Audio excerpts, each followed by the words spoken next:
Well, based on what Swedish support is targeting, I think it's quite safe to say that it is at a minimum doing no harm. In other words, it is not contributing to the repressive regime of Putin.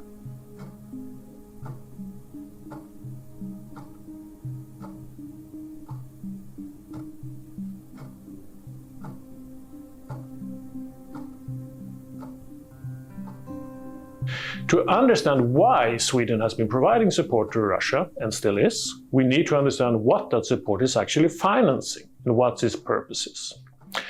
First, though, it's important to note that the support to Russia is administered through SIDA, the Swedish Foreign Aid Agency. But the support is actually not defined as foreign aid, and the money is not coming from the foreign aid budget. Russia is simply too rich a country to qualify as an aid recipient following the classifications agreed upon among OECD donors in the OECD Development Assistance Committee. The money instead comes from a budget post called international cooperation, more specifically cooperation around the Baltic Sea. The total budget in 2021 was 70 million Swedish kronas, compared to a total budget for foreign aid that same year at somewhere around 52.3 billion Swedish kronas. So in relative terms, of course, this is a very small amount. Well, the budget and purpose of Swedish support to Russia is determined by the government in a strategy paper for the time period 2020 to 2024. This support is explicitly focused on democracy, human rights, and the environment. In the aftermath of the Russian invasion, the strategy has been revised, and all support to environmental projects in collaboration with Russian municipalities have been frozen. All collaboration with any state entities has been banned, including academic exchange at the institutional level. So the remaining support, those goes to the civil society, with a particular emphasis on organizations and individuals working in support of democratic development, gender equality, human rights, and independent media. Note that these are activities that would not receive financing from the Russian state itself, and most certainly not in the current situation. In that sense, supporting these activities do not risk to free up resources from the Russian state that they can then reallocate to potentially more sinister activities, what in the foreign aid literature is referred to as aid fungibility.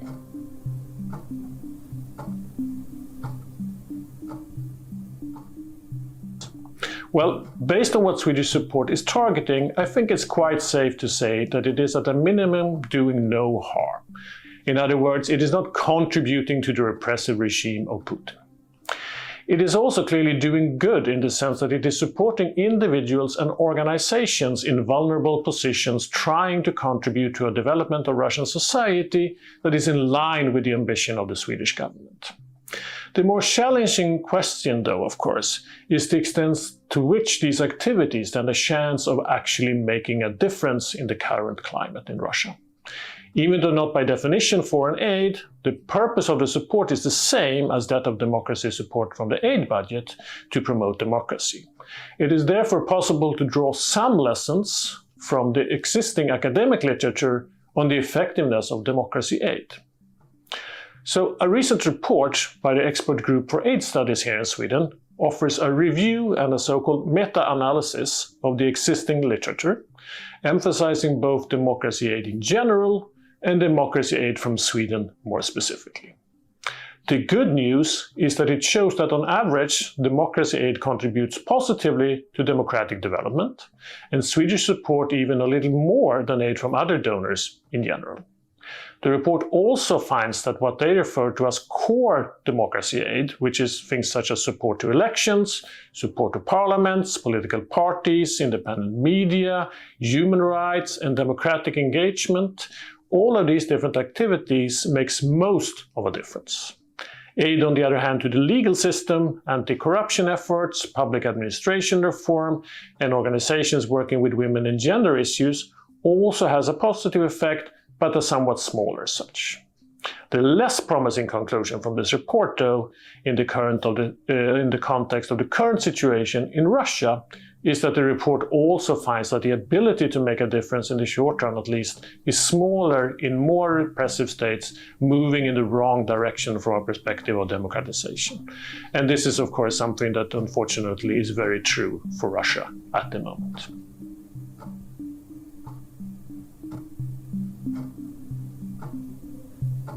It should be emphasized, though, that the need for support at the individual level may be particularly high in a society moving towards more repression, putting individuals and organizations known to work in support for democracy and human rights under increased pressure and risk.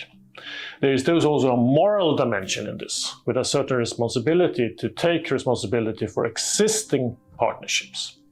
It should also be emphasized that even if democracy support in itself may not be the decisive trigger for a transition to democracy, once such a transition gets started for maybe some other external reasons, actors and organizations supported can play a vital role. In that process, things such as credible information, a strong civil society, and organized democratic political forces can play an important part for a successful transition.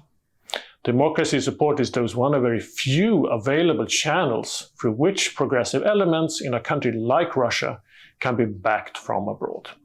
This can show to be of importance, not least in such an unstable situation as the current one.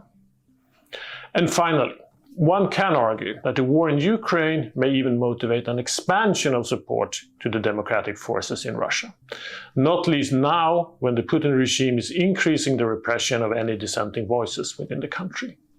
Along similar lines, many Russians that disagree with the war are now leaving Russia if they can, including scholars, journalists, and others in vulnerable positions. Just as we are helping refugees from Ukraine, there are reasons to consider also helping those fleeing repression within Russia and coming to Sweden, both financially and legally. I believe Sweden can afford to support both groups and that it will be to our advantage in the long run.